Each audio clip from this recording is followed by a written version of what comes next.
En réponse aux tirs incessants de roquettes Qassam par les organisations terroristes palestiniennes, l'armée israélienne, en coordination avec les services de renseignement, a lancé lundi soir et tôt ce mardi matin une série de raids dans la bande de Gaza et en Judée-Samarie, tuant 10 terroristes du djihad islamique, avec parmi eux le chef du djihad islamique, Majid al-Kharazin.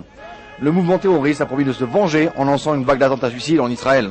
The Israeli occupation forces this evening attacked and assassinated the leader of Islamic Jihad movement, Majd al-Kharazin, and also the leader of Islamic Jihad movement, Jihad Daher. Both of them were died and killed. So that we are saying clearly that Israel is responsible for this crime, and Israel must pay the price for this crime also. Israel has no interest whatsoever in an escalation.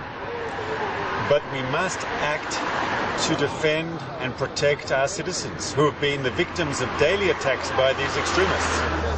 We will continue these sort of surgical counter-terrorist strikes as long as our civilian population is the target of these daily barrages. No government would stand by idly and see its civilian population targeted the way the Israeli population has been targeted in the south. More than 2,000 rockets over the last few months. Le ministre de la Défense, Ehud Barak, avait annoncé récemment la décision de placer la ville de Sderot en situation spéciale suite aux pluies de roquettes qui s'étaient abattues la semaine dernière sur Sderot. Monsieur Barak, qui avait annoncé de plus la mise à disposition de 320 millions de shekels pour la fortification de Sderot, s'était rendu à la rencontre de la ville et des habitants.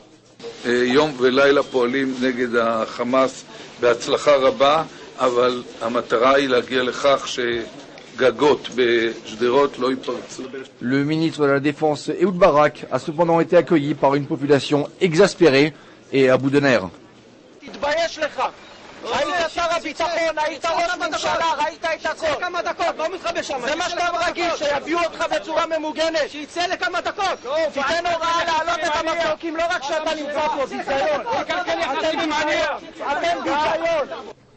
Depuis 2004, 12 personnes ont déjà péri sous les pluies quotidiennes de roquettes Qassam et il ne tient parfois que d'un miracle pour sauver les habitants de Sderot.